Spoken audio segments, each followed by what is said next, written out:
রাজধানীর বাজারে চড়া দামে বিক্রি হচ্ছে আলু। নতুন বা পুরাতন 1 কেজি আলু কিনতে গুনতে হচ্ছে 50 টাকা। এদিকে চাল আমদানি হলেও কোনো প্রভাব নেই খুচরা বাজারে, তবে স্বস্তি রয়েছে সবজির দামে।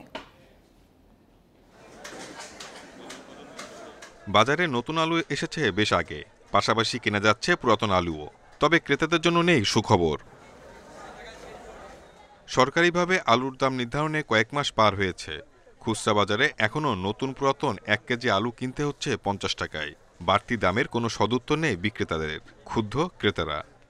এখন মূলত আলুর মৌসুম, সে অনুযায়ী আলুর দাম তুলনামূলকভাবে অনেক বেশি। গত বছর আলু এই সময় 30 টাকা 35 টাকা নেওয়া হয়েছে, কিন্তু আজকে এই সময় এসে এখনো 50 টাকায় আলু নিতে হচ্ছে। আলু হলে এক মুগামের আলু, কথা বুঝছেন? খালি নর্থ বেঙ্গল আলু, মুন্সিগঞ্জ আলু বাড়ালে দাম কমে যাবে।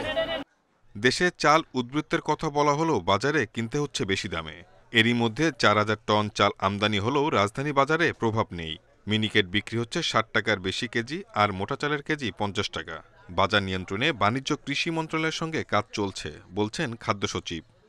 ধান চালের প্রাইসিংটা কিভাবে, বিশেষভাবে মিলগেটেরটা আমরা একটা মডেল করে দিব, যাতে মিলগেটে ওইটা যদি হয় তাহলে আপনি পাইকারিরা যে বলতেছে যে মিলগেটে বেশি দিতে হচ্ছে বিধায় আমাকে খুচরা বেশি দামে বিক্রি করতে হচ্ছে, এইটা যেন না করতে হয়।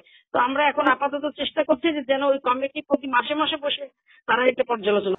পর্যাপ্ত সরবরাহ থাকায় বাজারে সবজির দাম কম, বেশিরভাগই কেনা যাচ্ছে 25 থেকে 35 টাকার মধ্যে।